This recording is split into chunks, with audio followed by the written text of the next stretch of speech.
আসসালামু আলাইকুম। সবাই কেমন আছেন? আশা করি সবাই অনেক ভালো আছেন। আলহামদুলিল্লাহ আমরা অনেক বেশি ভালো আছি। এই ভিডিওটা যে দেখতেছেন এটা কিন্তু রাত 12:30টায় শ্যুট করা হয়েছে। কালকে রাত্রে 12:30টায় আপনাদের ভাইয়া নাকি কফি খাবে। কফির আবদার করতেছিল। তো তাই ভাবলাম ভিডিওটা আপনাদের সাথে শেয়ার করি। রাত 12:30টায় আমি তাকে আমার রুমের ভিতরে বসে কিন্তু কফি বানিয়ে খাওয়াবো। তো হাজব্যান্ডের আবদার তো মানতেই হবে অ্যান্ড সে অনেক বেশি কাজ করেছে রাত্রে ল্যাপটপে, তো তার জন্য অনেক বেশি টায়ার্ড হয়ে গেছিল। কফিটা খেলে সে একটু আরাম পাবে, তো তাই ওনার জন্য কফিটা বানিয়ে ফেলি। এইটা হলো আমার অনেক সুন্দর একটা স্টোভ। এই স্টোভে কিন্তু আমি এইসব করে থাকি। যখন আমার অনেক বেশি মন খারাপ হয়ে যায় তখন কিন্তু রান্না করতে ইচ্ছে যায় না, তখন আমি এই স্টোভটা কিন্তু বের করে নিয়ে রান্না করি, কারণ এটা এত একটা কিউট স্টোভ, দেখলেই মনটা ভালো হয়ে যায়। এখানে রান্না করলেও আরও বেশি ভালো লেগে যায়। তো দেখুন আমি কত সময়ের ভেতরে কফিটা বানিয়ে ফেলি। স্টোভটা আমি অন করে নিচ্ছি।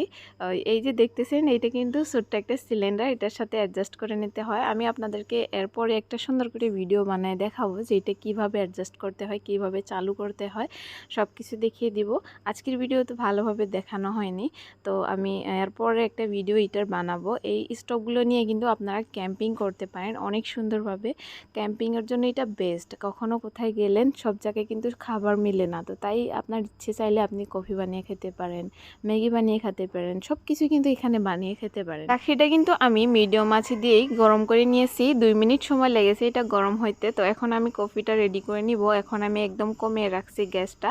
এখন কফিটা রেডি করার জন্য আমি এখানে প্রসেসিং চালাইতেছি। আমার হাজব্যান্ড একটু ঘন কফি খেতে পছন্দ করে, তো তার জন্য এখানে ডালগোনা কফি বানানো হইতেছে। সকল সময় কিন্তু সে এইভাবে কফি খেয়ে বা অনেক বেশি পছন্দ করে। কখনো কখনো অনেক বেশি তাড়াহুড়া ব্যস্ততা থাকলে কখনো আমি অনেক সহজভাবে বানিয়ে দিই, কিন্তু সেটা একদমই পছন্দ করে না।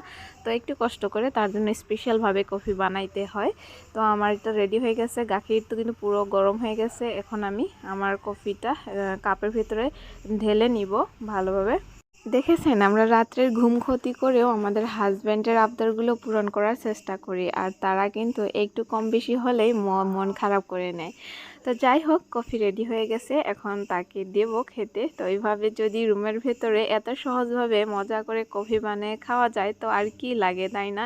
এই স্টোভটাতে আরও কি বানাইতে পারবেন আপনারা, সেই ভিডিওটা আমি এরপরে শেয়ার করব। আর স্টোভটা কোথায় থেকে নিয়েছি, কত দাম, সব কিছুই আপনাদের সাথে শেয়ার করব। এই ভিডিওটা আমি আমার ফেসবুক পেজে দিয়েছি, তো সেখানে অনেকেই কমেন্ট করতেছে, জানতে ইচ্ছে করতেছে যে কোথায় থেকে নিয়েছি, কত দাম। তো সবগুলো ডিটেলস নিয়ে একটা ভিডিও বানাবো। তো আপনাদের কেমন লাগলো বা জানাতে ভুলবেন না। এই স্টোভটা কিন্তু এখন মাঝে সময়ে দেখতে পাবেন। এই স্টোভটা নিয়ে কিন্তু আমি আমার ছেলেকে নিয়ে ক্যাম্পিং করব 2 বা 3 আওয়ার্সের জন্য। তো সেই ভিডিওগুলো অনেক সুন্দর হবে। আপনারা সেই ভিডিওগুলো দেখার জন্য কিন্তু চ্যানেলের সাথে কানেক্টেড থাকবেন। ধন্যবাদ। আজকের জন্য দেখা হবে আরেকটা ভিডিওর সাথে।